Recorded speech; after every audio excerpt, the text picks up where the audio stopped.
Today's a bit of a different kind of video. I'll be doing this live, so bear with me as I talk and deal with the game's UI. The topic here is endurance and stamina, but first I think I need to talk about sprinting because it has a lot to do with how long you can run at full speed. So if you have level 0 sprinting and default fitness, you can sprint until about 75% endurance. All right, there we go. Now I can't sprint. I raise it back up, I can sprint again. So if you get one level in sprinting, that lets you sprint all the way down to 50% endurance. Right, and this is important because when your sprinting speed is down is also when your jogging speed is down. Lower, I take it slightly slower.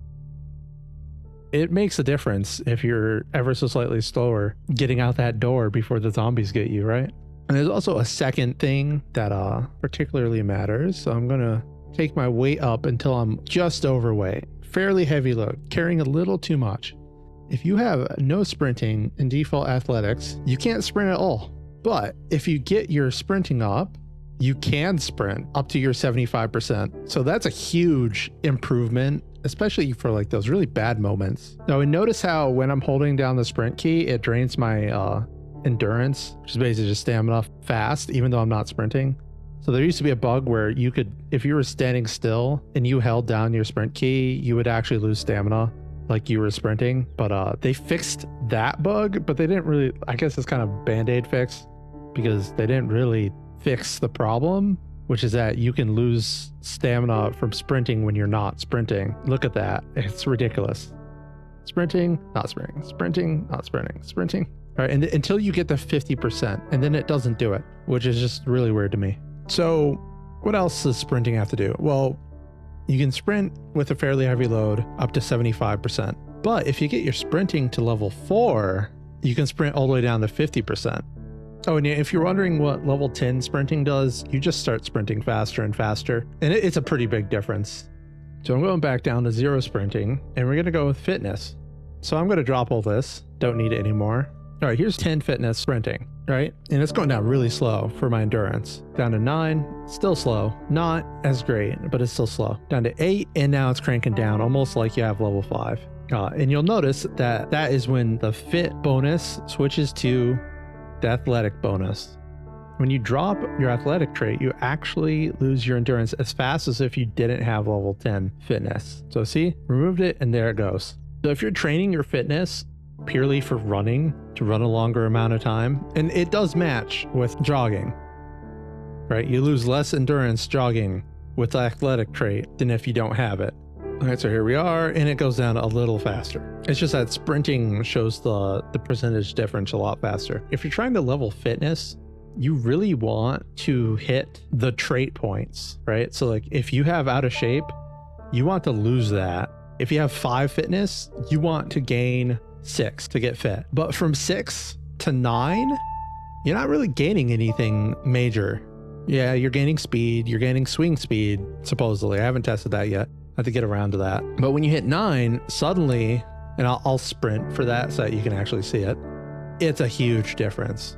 So the trait is the important part, and I can show you that by lowering my fitness all the way back down to 5. Right? Endurance is going down pretty fast, but remove it, and oh my gosh, does it go all the way down. Now, if you're playing the game and not in the debug menu, you're going to have the trait from either leveling your fitness skill or from spawning with it. So this isn't a worry. You're not going to like randomly lose your fit trait. All right, so what does overweight and underweight have to do? And this is important because I think underweight might be bugged. When you have overweight, reduced running speed, low endurance, and prone to injury.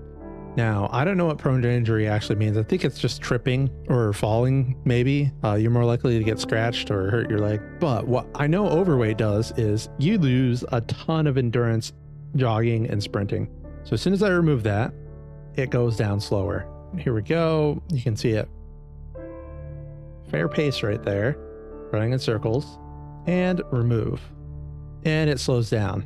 So overweight definitely makes you use more endurance running. But when I go to underweight, low strength, low endurance, prone to injury, -1 fitness. There we go. Now I'm underweight. I'm going to do the same thing. Notice that jogging is slower Wait, do I lose endurance while jogging in place against a wall? That's hilarious. Anyways, so you can tell that jogging is slower. But when I remove underweight, it's still there. It didn't get worse. Remove out of shape, still the same thing. So we go back, overweight, right? Start jogging up against the wall, going down fast, remove it, slow. I think underweight is broken. I'll do it one more time. Right, here I am sprinting against the wall. You can already see it's going at the slow rate. Switch, still there. And that makes it just a better trait to take. Not only can you gain weight faster by eating too much, but you don't have the endurance restriction that you do with overweight. So, you know, any other benefits on overweight is just massively outpaced by the fact that you can't jog without blowing your stamina. Start resting on a chair, right? Endurance starts going up. Sit, goes up even faster. They stack. And I know some people say that don't rest the full bar, but if I speed this up, that bar is going to go away right when my endurance caps. So I don't know why people are saying that. It went away as soon as it capped.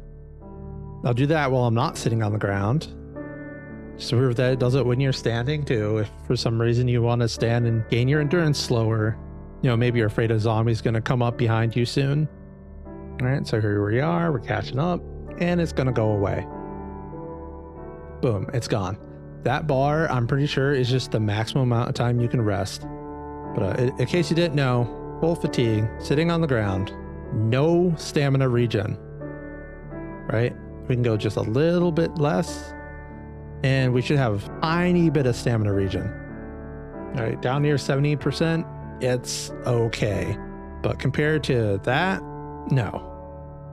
I think D-Jax said that wakeful is a good trait because you don't get tired so soon, so you can fight zombies longer.